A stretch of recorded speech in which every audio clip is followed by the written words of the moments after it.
Alright, so now we come to the big question, how are we going to build the gold layer? As usual, we start with analyzing. So now what we're going to do here is to explore and understand what are the main business objects that are hidden inside our source system. So as you can see, we have 2 sources, 6 files, and here we have to identify what are the business objects. Once we have this understanding, then we can start coding. And here the main transformation that we are doing is data integration. And here usually I split it into 3 steps. The first one, we're going to go and build those business objects that we have identified, and after we have a business object, we have to look at it and decide what is the type of this table. Is it a dimension? Is it a fact? Or is it like maybe a flat table? So what type of table that we have built? And the last step is, of course, we have now to rename all the columns into something friendly and easy to understand so that our consumers don't struggle with technical names. So once we have all those steps, what we're gonna do, it's time to validate what we have created. So what we have to do, the new data model that we have created, it should be connectable, and we have to check that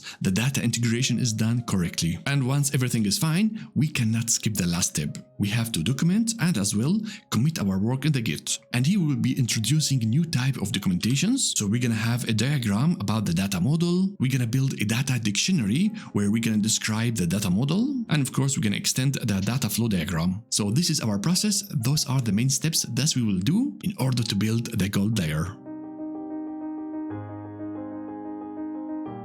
Okay, so what is exactly data modeling? Usually the source system gonna deliver for you raw data, unorganized, messy, not very useful in its current state. But now the data modeling is the process of taking this raw data and then organize it and structure it in meaningful way. So what we are doing, we are putting the data in a new, friendly and easy to understand objects like customers, orders, products. Each one of them is focused on specific information, and what is very important is we're gonna describe the relationship between those objects. So by connecting them using lines, so what we have built on the right side, we call it logical data model. If you compare to the left side, you can see the data model makes it really easy to understand our data and the relationship, the processes behind them. Now in data modeling, we have 3 different stages, or let's say 3 different ways on how to draw a data model. The first stage is the conceptual data model. Here the focus is only on the entity. So we have customers, orders, products, and we don't go in details at all. So we don't specify any columns or attributes inside those boxes. We just want to focus what are the entities that we have and as well the relationship between them. So the conceptual data model don't focus at all on the details. It just gives the big picture. So the second data model that we can build is the logical data model. And here we start specifying what are the different columns that we can find in each entity. Like we have the customer ID, the first name, last name, and so on. And we still draw the relationship between those entities. And as well, we make it clear which columns are the primary key and so on. So as you can see, we have here more details, but one thing, we don't describe a lot of details for each column, and we are not worried how exactly we're gonna store those tables in the database. The third and last stage, we have the physical data model. This is where everything gets ready before creating it in the database. So here you have to add all the technical details, like adding for each column the data types and the length of each data type and many other database techniques and details. So again, if you look to the conceptual data model, it gives us the big picture, and in the logical data model we dive into details of what data we need, and the physical layer model prepares everything for the implementation in the database. And to be honest, in my projects I only draw the conceptual and the logical data model because drawing and building the physical data model needs a lot of efforts and time, and there are many tools like in Databricks, they automatically generate those models. So in this project, what we're gonna do, we're gonna draw the logical data model for the gold layer. Alright, so now for analytics and especially for data warehousing and business intelligence, we need a special data model that is optimized for reporting and analytics, and it should be flexible, scalable, and as well easy to understand. And for that, we have 2 special data models. The first type of data model, we have the Star Schema. It has a central fact table in the middle and surrounded by dimensions. The fact table contains transactions, events, and the dimensions contains descriptive informations. And the relationship between the fact table in the middle and the dimensions around it forms like a star shape, and that's why we call it Star Schema. And we have another data model called Snowflake Schema. It looks very similar to the Star Schema, so we have again the fact in the middle and surrounded by dimensions, but the big difference is that we break the dimensions into smaller sub-dimensions. And the shape of this data model, as you are extending the dimensions, it's gonna look like a snowflake. So now if you compare them side by side, you can see that the star schema looks easier, right? So it is usually easy to understand, easy to query. It is really perfect for analysis. But it has one issue with that: the dimension might contain duplicates and your dimensions get bigger with the time. Now if you compare it to the snowflake, you can see the schema is more complex. So you need a lot of knowledge and efforts in order to query something from the snowflake. But the main advantage here comes with the normalization. As you are breaking those redundancies in small tables, you're gonna optimize the storage. But to be honest, who cares about the storage? So for this project I have chosen to use the star schema because it is very commonly used, perfect for reporting, like for example if you are using Power BI, and we don't have to worry about the storage. So that's why we're gonna adopt this model to build our gold layer. Okay, so now one more thing about those data models is that they contain two types of tables, fact and dimensions. So when I say this is a fact table or a dimension table, well, the dimension contains descriptive informations or like categories that gives some context to your data. For example, a product info, you have product name, category, subcategories, and so on. This is like a table that is describing the product, and this we call it a dimension. But on the other hand, we have facts. They are events like transactions. They contain three important informations. First, you have multiple IDs from multiple dimensions. Then we have like date informations, like when the transaction or the event did happen. And the third type of information, you're gonna have like measures and numbers. So if you see those three types of data in one table, then this is a fact. So if you have a table that answers how much or how many, then this is a fact. But if you have a table that answers who, what, where, then this is a dimension table. So this is what dimension and fact tables. Alright my friends, so far in the bronze layer and in the silver layer, we didn't discuss anything about the business. So the bronze and silver were very technical. We are focusing on data ingestion, we are focusing on cleaning up the data quality of the data, but still the tables are very oriented to the source system. Now comes the fun part in the gold layer, where we're gonna go and break the whole data model of the sources. So we're gonna create something completely new to our business that is easy to consume for business reporting and analysis. And here it is very important to have a clear understanding of the business and the processes. And if you don't know it already at this phase, you have really to invest time by meeting maybe process experts, the domain experts, in order to have clear understanding what we are talking about in the data. So now what we're gonna do, we're gonna try to detect what are the business objects that are hidden in the source systems. So now let's go and explore that. Alright, now in order to build a new data model, I have to understand first the original data model. What are the main business objects that we have, how things are related to each others, and this is very important process in building a new model. So now what I usually do, I start giving labels to all those tables. So if you go to the shapes over here, let's go and search for label, and if you go to more icons, I'm gonna go and take this label over here, so drag and drop it, and then I'm gonna go and increase maybe the size of the font. So let's go with 20 and bold, just make it a little bit bigger. So now by looking to this data model, we can see that we have product informations in the CRM and as well in the ERP, and then we have like customer informations and transactional table. So now let's focus on the product. So the product information is over here. We have here the current and the history product informations, and here we have the categories that belong to the products. So in our data model, we have something called products. So let's go and create this label. It's gonna be the products. And let's go and give it a color to the style. Let's pick, for example, the red one. Now let's go and move this label and put it beneath this table over here. And with that, I have like a label saying this table belongs to the objects called products. Now I'm going to do the same thing for the other table over here. So I'm going to go and tag this table to the product as well, so that I can see easily which tables from the sources has informations about the product business object. Alright, now moving on, we have here a table called customer information. So we have a lot of information about the customer. We have as well in the ERP customer information where we have the birthday and the country. So those three tables has to do with the object's customer. So that means we're going to go and label it like that. So let's call it customer, and I'm going to go and pick different color for that. Let's go with the green. So I will tag this table like this, and the same thing for the other tables. So copy, tag the second table and the third table. Now it is very easily for me to see which table to belong to which business objects. And now we have the final table over here and only one table about the sales and orders. In the ARB we don't have any information about that. So this one gonna be easy. Let's call it sales.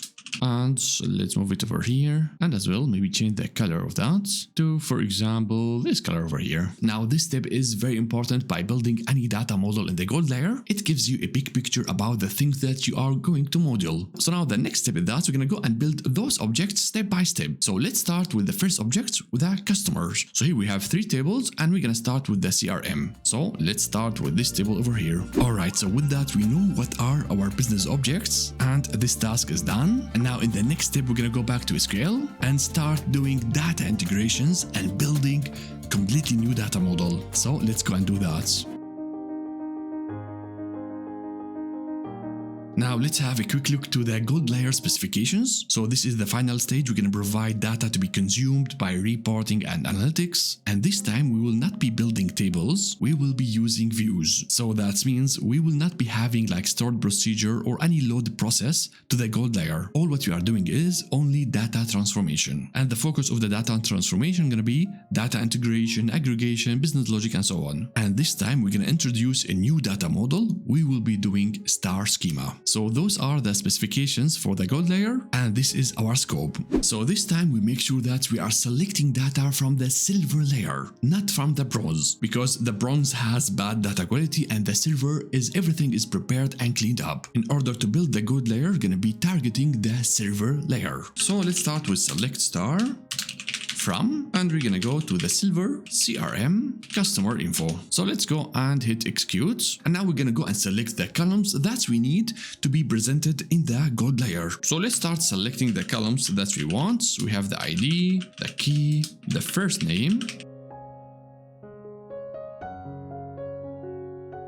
I will not go and get the metadata information. This only belongs to the silver. Perfect. The next step is that I'm gonna go and give this table an alias. So let's go and call it CI, and I'm gonna make sure that we are selecting from this alias because later we're gonna go and join this table with other tables. So something like this. So we're gonna go with those columns. Now let's move to the second table. Let's go and get the birthday information. So now we're gonna jump to the other system and we have to join the data by the CI ID together with the customer key. So now we have to go and join the data with another table. And here I try to avoid using the inner join, because if the other table doesn't have all the information about the customers, I might lose customers. So always start with the master table. And if you join it with any other table in order to get informations, try always to avoid the inner join because the other source might not have all the customers. And if you do inner join, you might lose customers. So I tend to start from the master table and then everything else is about the left join. So I'm going to say left join silver ERP customer AZ12. So let's give it the alias CA. And now we have to join the tables. So it's going to be by CE from the first table. It's going to be the customer key equal to CA. And we have the CI ID. Now, of course, we're going to get matching data because we checked the silver layer. But if we haven't prepared the data in the silver layer, we have to do here a preparation step in order to join the tables. But we don't have to do that because that was a pre-step in the silver layer. So now you can see the systematic that we have in this bronze, silver, gold. So now after joining the tables, we have to go and pick the information that we need from the second table, which is the birth date. So B date. And as well from this table, there is another nice information. It is the gender information. So that's all what we need from the second table. Let's go and check the third table. So the third table is about the location information, the countries, and as well we connect the tables by the CI ID with the key. So let's go and do that. We're gonna say as well left join silver ERP location, and I'm gonna give it the name LA, and then we have to join by the keys. The same thing, it's gonna be CI customer key equal to LA CI ID. Again, we have prepared those IDs and keys in the silver layer, so the join should be working. Now we have to go and pick the data from the second table. So what do we have over here? We have the ID, the country, and the metadata information. So let's go and just get the country. Perfect. So now with that, we have joined all the 3 tables and we have picked all the columns that we want in this object. So again, by looking over here, we have joined this table with this one and this one. So with that, we have collected all the customer informations that we have from the two source systems. Okay, so now let's go and query in order to make sure that we have everything correct. And in order to understand that your joins are correct, you have to keep your eye in those three columns. So if you are seeing that you are getting data, that means you are doing the joins correctly. But if you are seeing a lot of nulls or no data at all, that means your joins are incorrect. But now it looks for me it is working. And another check that I do is that if your first table has no duplicates, what could happen is that after doing multiple joins, you might now start getting duplicates because the relationship between those tables is not clear one-to-one. You might get like one-to-many relationship or many-to-many relationships. So now the check that I usually do at this stage is that I have to make sure that I don't have duplicates from the results. So we don't have like multiple rows for the same customer. So in order to do that, we go and do a quick group by. So we're going to group by the data by the customer ID, and then we do the counts from this subquery. So this is the whole subquery. And then after that, we're going to go and say group by the customer ID. And then we say having counts higher than 1. So this query actually try to find out whether we have any duplicates in the primary key. So let's go and execute it. We don't have any duplicates, and that means after joining all those tables with the customer info, those tables didn't cause any issues and didn't duplicate my data. So this is very important check to make sure that you are in the right way. Alright, so that means everything is fine about the duplicates, we don't have to worry about it. Now we have here an integration issue, so let's go and execute it again. And now if you look to the data, we have two sources for the gender informations. One comes from the CRM and another one comes from the ERP. So now the question is, what are we gonna do with this? Well, we have to do data integration. So let me show you how I do it. First, I go and have a new query, and then I'm gonna go and remove all other stuff, and I'm gonna leave only those two informations and use it distinct just to focus on the integration. And let's go and execute it, and maybe as well to do an order by. So let's do 1 and 2. Let's go and execute it again. So now here we have all the scenarios, and we can see sometimes there is a matching. So from the first table we have female, and the other table we have as well female, but sometimes we have an issue, like those two tables are giving different informations, and the same thing over here. So this is as well an issue, different informations. Another scenario where we have a data from the first table, like here we have the female, but in the other table we have not available. Well, this is not a problem, so we can get it from the first table. But we have as well the exact opposite scenario, where from the first table the data is not available, but it is available from the second table. And now here you might wonder why I'm getting a null over here. We did handle all the missing data in the silver layer, and we replaced everything with not available. So why we are still getting a null? This null doesn't come directly from the tables, it just comes because of joining tables. So that means there are customers in the CRM table that is not available in the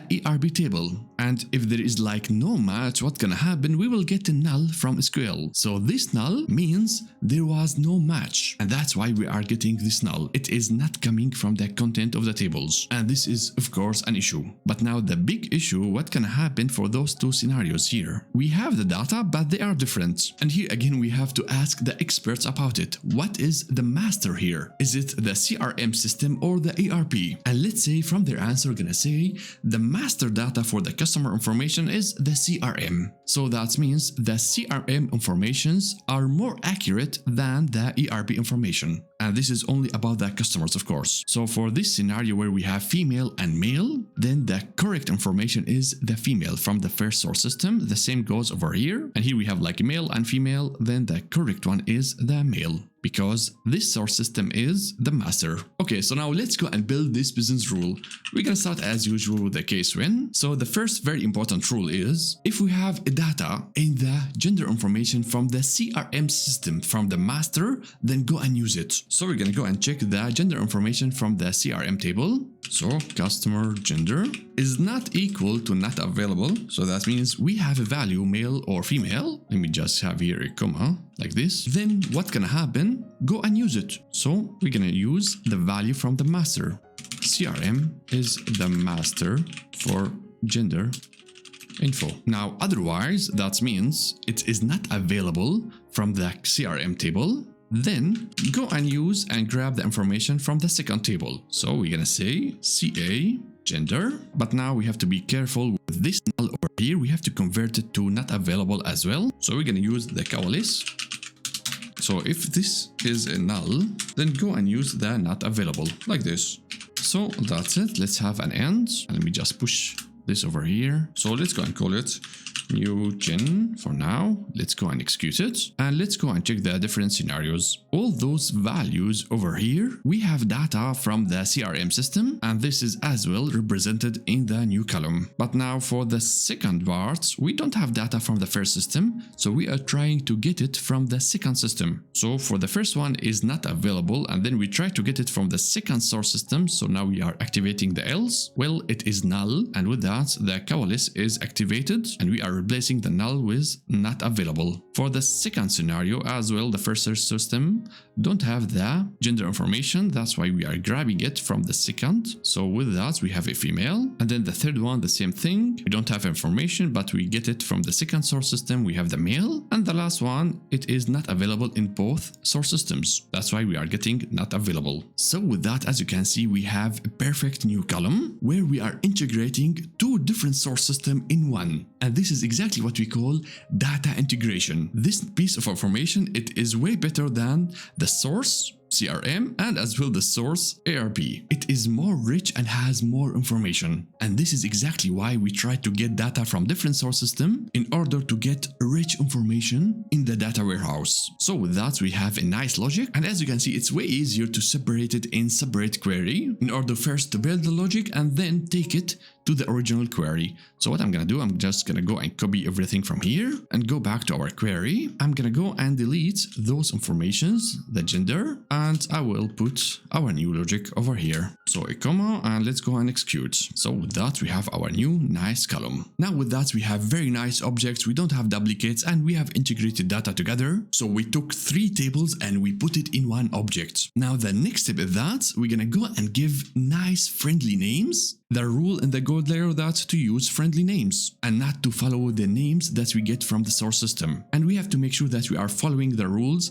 by the naming conventions. So we are following the snake case. So let's go and do it step by step. For the first one, let's go and call it the customer ID. And then the next one, I will get rid of using keys and so on. I'm gonna go and call it customer number, because those are customer numbers. Then for the next one, we're gonna call it first name without using any prefixes, and the next one last name, and we have here marital status.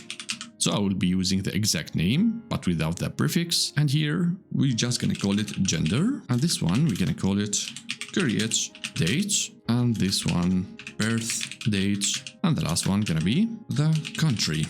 So let's go and execute it. Now, as you can see, the names are really friendly. So we have customer ID, customer numbers, first name, last name, material status, gender. So as you can see, the names are really nice and really easy to understand. Now, the next step, I'm gonna think about the order of those columns. So the first two, it makes sense to have it together, the first name, last name. Then I think the country is very important information. So I'm gonna go and get it from here and put it exactly after the last name. It's just nicer. So let's go and execute it again. So the first name, last name, country. It's always nice to group up relevant columns together, right? So we have here the status of the gender and so on. And then we have the create date and the birth date. I think I'm gonna go and switch the birth date with the create date. It's more important than the create date, like this.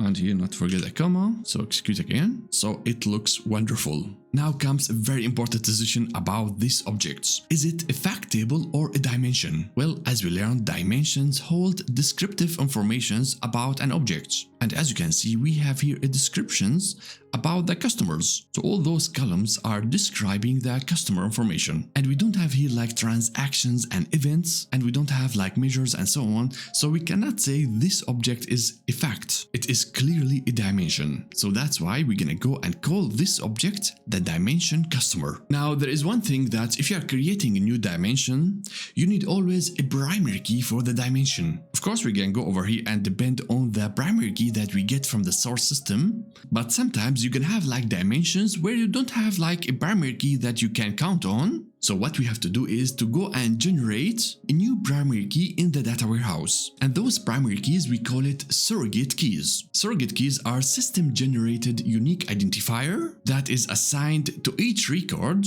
to make the record unique. It is not a business key, it has no meaning, and no one in the business knows about it. We only use it in order to connect our data model. And in this way, we have more control on how to connect our data model, and we don't have to depend always on the source system. And there are different ways on how to generate surrogate keys, like defining it in the DDL, or maybe using the window function row number. In this data warehouse, I'm gonna go with the simple solution where we're gonna go and use the window function. So now, in order to generate a surrogate key for this dimension, what we're gonna do, it is very simple. So we're gonna say row number over, and here we have to order by something. You can order by the create date or the customer ID or the customer number, whatever you want. But in this example, I'm gonna go and order by the customer ID. So we have to follow the naming convention that all surrogate keys with the key at the end as a suffix. So now let's go and query those informations. And as you can see at the start, we have a customer key, and this is a sequence. We don't have here, of course, any duplicates. And now this surrogate key is generated in the data warehouse, and we're gonna use this key in order to connect the data model. So now with that, our query is ready. And the last step is that we're gonna go and create the object. And as we decided, all the objects in the gold layer are gonna be a virtual one. So that means we're gonna go and create a view. So we're gonna say create view gold.dim. So follow the naming convention, stand for the dimension, and we're gonna have the customers. And then after that, we have us. So with that, everything is ready. Let's go and execute it. It was successful. Let's go to the views now, and you can see our first object. So we have the dimension customers in the gold layer. Now, as you know me, in the next step of that, we're gonna go and check the quality of this new object. So let's go and have a new query. So select star from our view, then customers. And now we have to make sure that everything in the right position like this. And now we can do different checks like the uniqueness and so on. But I'm worried about the gender information. So let's go and have a distinct of all values. So as you can see, it is working perfectly. We have only female, male, and not available. So that's it. With that, we have our first new dimension.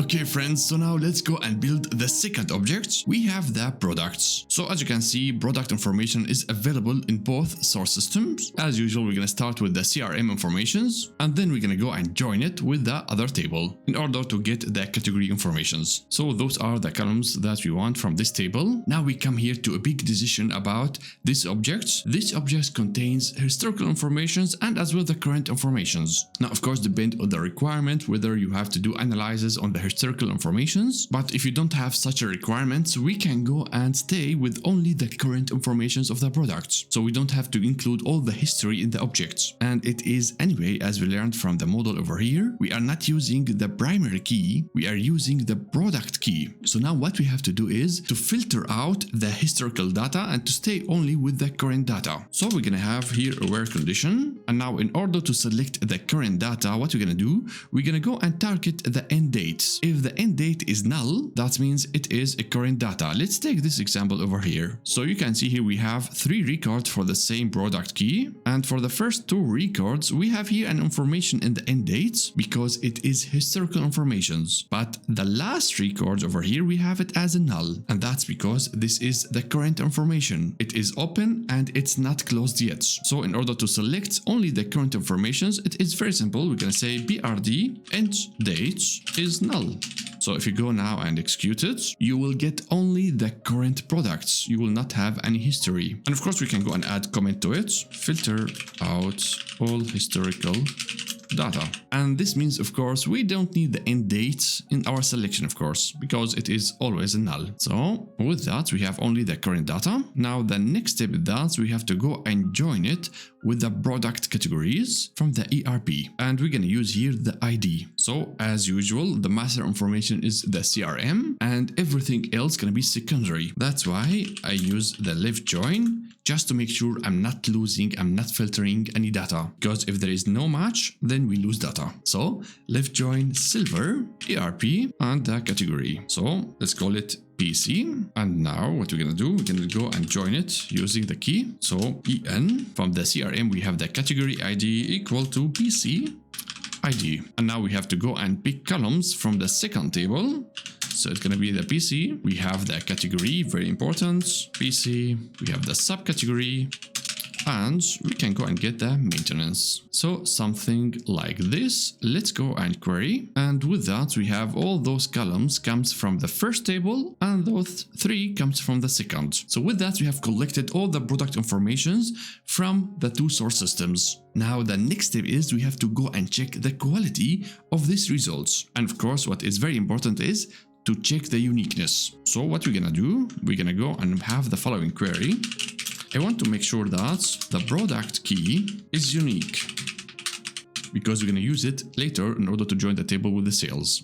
So from, and then we have to have group by product key, and we're gonna say having counts higher than 1. So let's go and check. Perfect. We don't have any duplicates. The second table didn't cause any duplicates for our join. And as well, this means we don't have historical data, and each product is only 1 record, and we don't have any duplicates. So I'm really happy about that.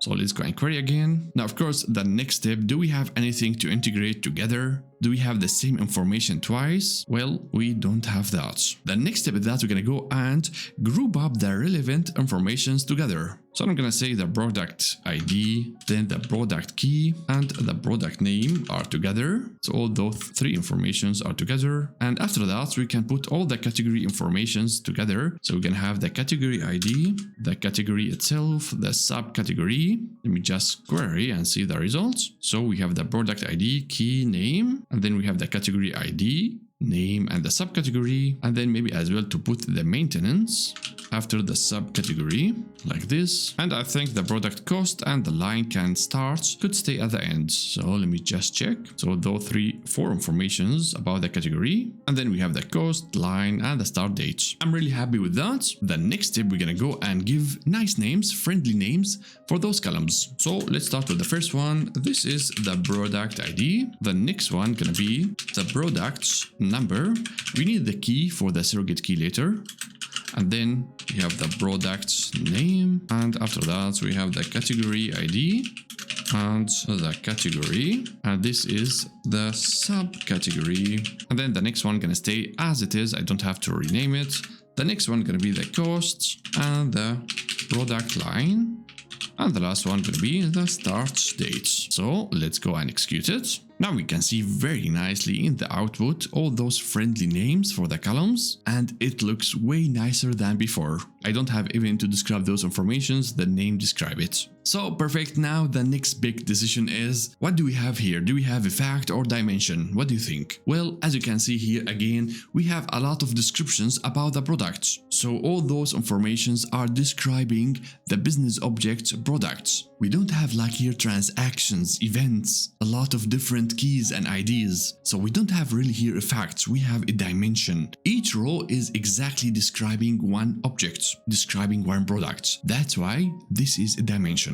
Okay, so now since this is a dimension, we have to go and create a primary key for it. Well, actually the surrogate key. And as we have done it for the customers, we're gonna go and use the window function row number in order to generate it over, and then we have to store the data. I will go with the start date, so let's go with the start dates, and as well the product key, and we're gonna give it a name, product key, like this. So let's go and execute it. With that, we have now generated a primary key for each product, and we're gonna be using it in order to connect our data model. Alright, now the next step of that, we're gonna go and build the view. So we're gonna say create view, we're gonna say gold and dimension products, and then as. So let's go and create our object. And now if you go and refresh the views, you will see our second object, the second dimension. So we have here in the gold layer the dimension products, and as usual we're gonna go and have a look to this view just to make sure that everything is fine. So them products. So let's execute it. And by looking to the data, everything looks nice. So with that, we have now 2 dimensions. Alright friends, so with that we have covered a lot of stuff. So we have covered the customers and the products, and we are left with only one table where we have the transactions, the sales. And for the sales information, we have only data from the CRM, we don't have anything from the ERP. So let's go and build it. Okay, so now I have all those informations, and now of course we have only one table, we don't have to do any integrations and so on. And now we have to answer the big question, do we have here a dimension or a fact? Well, by looking to those details, we can see transactions, we can see events, we have a lot of dates informations, we have as well a lot of measures and metrics, and as well we have a lot of IDs, so it is connecting multiple dimensions. And this is exactly a perfect setup for a fact. So we're gonna go and use those informations as a fact. And of course, as we learned, a fact is connecting multiple dimensions. We have to present in this fact the surrogate keys that comes from the dimensions. So those 2 informations, the product key and the customer ID, those informations comes from the source system. And as we learned, we want to connect our data model using the surrogate keys. So what we're gonna do, we're gonna replace those 2 informations with the surrogate keys that we have generated. And in order to do that, we have to go and join now the 2 dimensions in order to get the surrogate key. And we call this process, of course, data lookup. So we are joining the tables in order only to get one information. So let's go and do that. We will go with the left join, of course, not to lose any transaction. So first we're going to go and join it with the product key. Now, of course, in the silver layer, we don't have any surrogate keys. We have it in the gold layer. So that means for the fact table, we're going to be joining the silver layer together with the gold layer. So gold dots and then the dimension products, and I'm gonna just call it PR, and we're gonna join the SD using the product key together with the product number from the dimension. And now the only information that we need from the dimension is the key, the surrogate key. So we're gonna go over here and say products key, and what I'm gonna do, I'm gonna go and remove this information from here because we don't need it. We don't need the original product key from the source system, we need the surrogate key that we have generated in our own in this data warehouse. So the same thing gonna happen as well for the customer. So gold, dimension, customer. Again, we are doing here a lookup in order to get the information on SD. So we are joining using this ID over here equal to the customer ID, because this is a customer ID. And what we're gonna do, the same thing, we need the surrogate key, the customer key, and we're gonna delete the ID because we don't need it. Now we have the surrogate key. So now let's go and execute it. And now with that, we have in our fact table the 2 keys from the dimensions, and now this is gonna help us to connect the data model, to connect the facts with the dimensions. So this is very necessary step, building the fact table. You have to put the surrogate keys from the dimensions in the facts. So that was actually the hardest part, building the facts. Now the next step, all what you have to do is to go and give friendly names. So we're gonna go over here and say order number.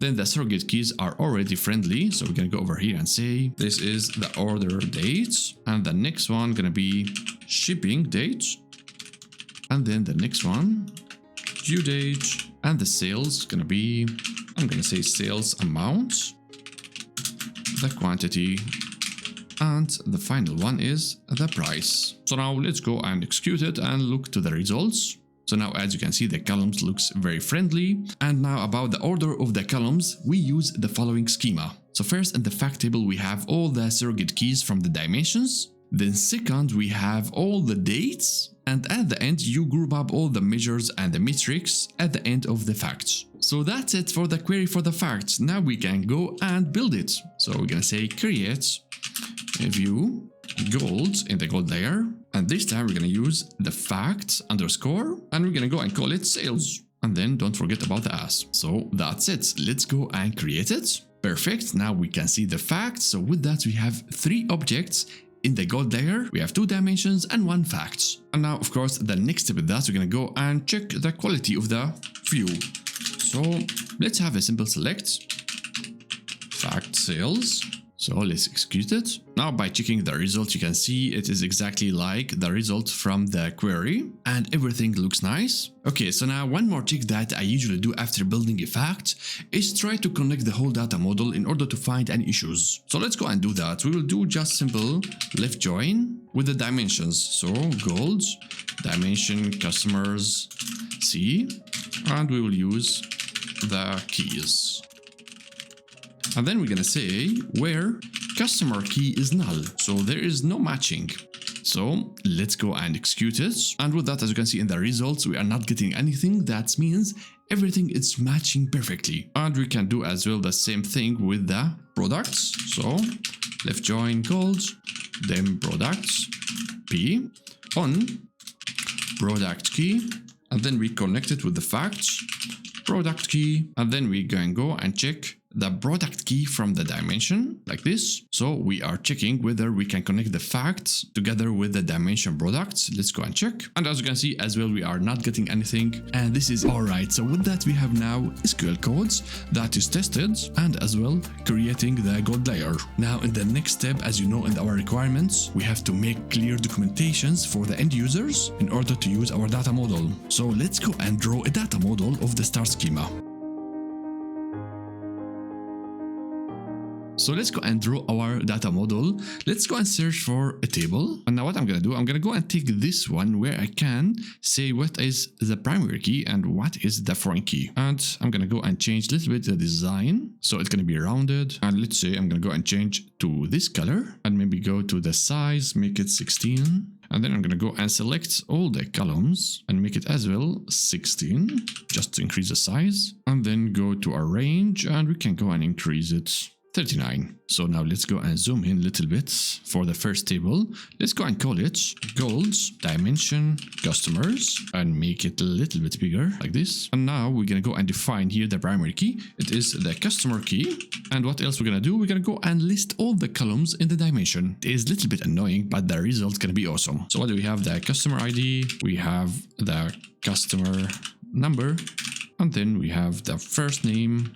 And now in case you want a new rows, so you can hold Control and Enter, and you can go and add the other columns. So now pause the video and then go and create the two dimensions, the customers and the products, and add all the columns that you have built in the view.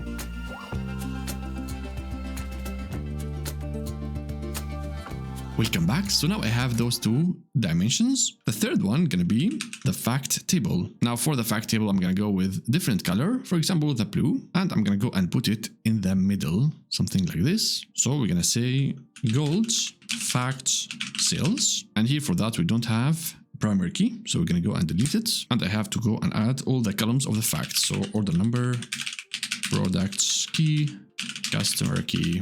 Okay, all right, perfect. Now what you can do, we can go and add the foreign key information. So the product key is a foreign key for the products. So we're gonna say FK1, and the customer key gonna be the foreign key for the customers. So FK2. And of course, we can go and increase the spacing for that.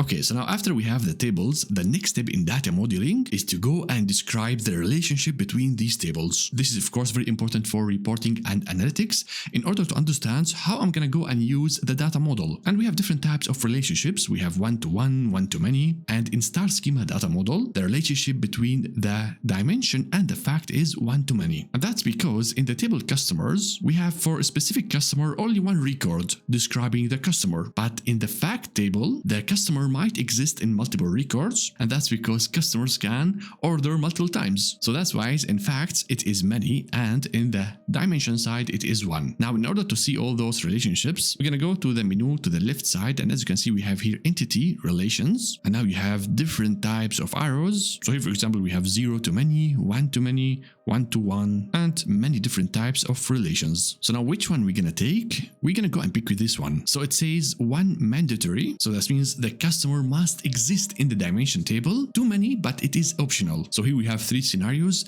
the customer didn't order anything, or the customer did order only once, or the customer did order many things. So that's why in the fact table it is optional. So we're gonna take this one and place it over here. So we're gonna go and connect this part to the customer dimension and the many parts to the facts. Well, actually, we have to do it on the customers. So with that, we are describing the relationship between the dimensions and fact with one-to-many. One is mandatory for the customer dimension and many is optional to the facts. So we have the same story as well for the products. So the many part to the facts and the one goes to the products. So it's going to look like this. Each time you are connecting new dimension to the fact table, it is usually one-to-many relationship. So you can go and add anything you want to this model, like for example a text, like explaining something. For example, if you have some complicated calculations and so on, you can go and write this information over here. So for example, we can say over here sales calculation.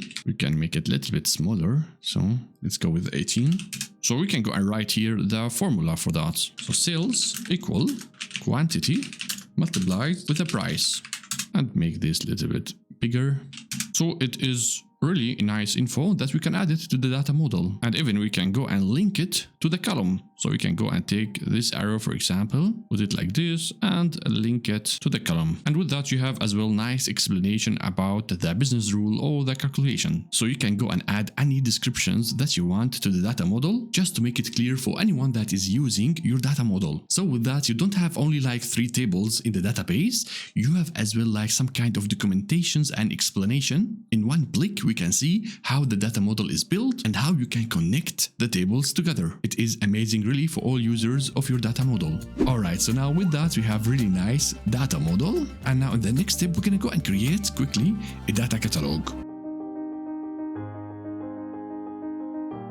Alright, great. So with that we have a data model, and we can say we have something called a data product, and we will be sharing this data product with different types of users. And there is something that every data product absolutely needs, and that is the data catalog. It is a document that's gonna describe everything about your data model, the columns, the tables, maybe the relationship between the tables as well. And with that you make your data product clear for everyone, and it's gonna be for them way easier to derive more insights and reports from your data product. And what is the most important one? It is time saving, because if you don't do that, what's gonna happen, each consumer, each user of your data product will keep asking you the same questions about what do you mean with this column, what is this table, how to connect the table A with the table B, and you will keep repeating yourself and explaining stuff. So instead of that, you prepare a data catalog, a data model, and you deliver everything together to the users. And with that you are saving a lot of time and stress. I know it is annoying to create a data catalog, but it is investment and best practices.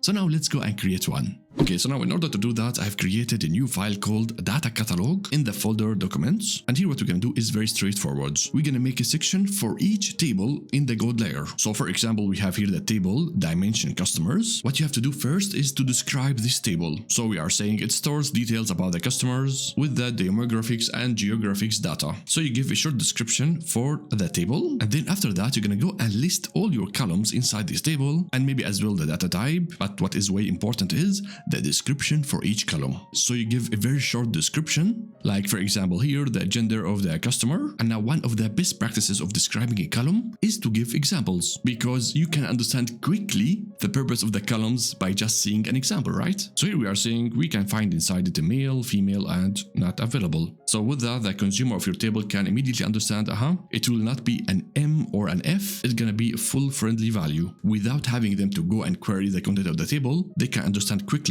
the purpose of the column. So with that we have a full description for all the columns of our dimension. The same thing we're gonna do for the products. So again, a description for the table and as well a description for each column, and the same thing for the facts. So that's it. With that, you have like a data catalog for your data product at the code layer. And with that, the business user or the data analyst have better and clear understanding of the content of your code layer. Alright, my friends, so that's all for the data catalog. In the next step, we're gonna go back to Repo, where we're gonna finalize the data flow diagram. So let's go. Okay, so now we're gonna go and extend our data flow diagram, but this time for the gold layer. So now let's go and copy the whole thing from the silver layer and put it over here side by side. And of course, we're gonna go and change the coloring to the gold. And now we're gonna go and rename stuff. So this is the gold layer. But now, of course, we cannot leave those tables like this. We have completely new data model. So what do we have over here? We have the fact sales, we have dimension customers, and as well we have dimension products.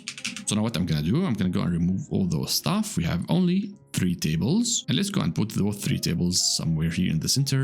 So now what you have to do is to go and start connecting those stuff. I'm gonna go with this arrow over here, direct connection, and start connecting stuff. So the sales details goes to the fact table. Maybe put the fact table over here. And then we have the dimension customer. This comes from the CRM, customer info. And we have 2 tables from the ERP. It comes from this table as well, and the location from the ERP. Now the same thing goes for the products. It comes from the product info and comes from the categories from the ERP. Now, as you can see here, we have cross arrows. So what we're going to do, we can go and select everything, and we can say line jumps with a gap. And this makes it a little bit like better in the visual for the arrows. So now, for example, if someone asks you where the data come from for the dimension products, you can open this diagram and tell them, okay, this comes from the silver layer. We have like 2 tables, the product info from the CRM, and as well the categories from the ERP, and those several tables comes from the bronze layer, and you can see the product info comes from the CRM and the category comes from the ERP. So it is very simple. We have just created a full data lineage for our data warehouse from the sources into the different layers in our data warehouse. And data lineage is really amazing documentation that can help not only your users but as well the developers. Alright, so with that we have very nice data flow diagram and a data lineage. Alright, so we have completed the data flow. It's really feel like progress, like achievement as we are clicking through all those tasks. And now we come to the last task in building the data warehouse, where we're gonna go and commit our work in the Get repo. Okay, so now let's put our scripts in the project. So we're gonna go to the scripts over here. We have here bronze, silver, but we don't have a gold. So let's go and create a new file. We're gonna have gold / and then we're gonna say ddl gold.sql. So now we're gonna go and paste our views. So we have here our 3 views. And as usual, at the start, we're gonna describe the purpose of the views. So we are saying create gold views. This script gonna go and create views for the gold layer. And the gold layer represent the final dimension and fact tables, the star schema. Each view perform transformations and combination data from the silver layer to produce business-ready datasets, and those views can be used for analytics and reporting. So that's it. Let's go and commit it. Okay, so with that, as you can see, we have the bronze, the silver. So we have all our ETLs and scripts in the repository. And now as well for the gold layer, we're gonna go and add all those quality checks that we have used in order to validate the dimensions and fact. So we're gonna go to the test over here, and we're gonna go and create a new file. It's gonna be quality checks gold, and the file type is SQL. So now let's go and paste our quality checks. So we have the check for the fact, the 2 dimensions, and as well an explanation about the script. So we are validating the integrity and the accuracy of the gold layer, and here we are checking the uniqueness of the surrogate keys and whether we are able to connect the data model. So let's put that as well in our Git and commit the changes, and in case we come up with a new quality checks, we're gonna go and add it to our script here. So those checks are really important if you are modifying the ETLs, or you want to make sure that after each ETL, those scripts should run and so on. It is like a quality gate to make sure that everything is fine in the gold layer. Perfect, so now we have our code in our repository. Okay friends, so now what you have to do is to go and finalize the Get repo. So for example, all the documentations that we have created during the projects, we can go and upload them in the docs. So for example, you can see here the data architecture, the data flow, data integration, data model, and so on. So with that, each time you edit those pages, you can commit your work and you have like a version of that. And another thing that you can do is that you go to the README. Like for example, over here I have added the project overview, some important links, and as well the data architecture and a little description of the architecture, of course. And of course, don't forget to add few words about yourself and important profiles in the different social medias. Alright my friends, so with that we have completed our work and as well closed the last epic, building the gold layer. And with that we have completed all the phases of building a data warehouse. Everything is 100% and this feels really nice. Alright my friends, so if you're still here and you have built with me the data warehouse, then I can say I'm really proud of you. You have built something really complex and amazing, because building a data warehouse is usually a very complex data project. And with that you have not only learned SQL, but you have learned as well how we do a complex data project in real world. So with that you have a real knowledge and as well amazing portfolio that you can share with the others if you are applying for a job or if you are showcase that you have learned something new. And with that you have experienced different roles in the projects, what the data architects and the data engineers do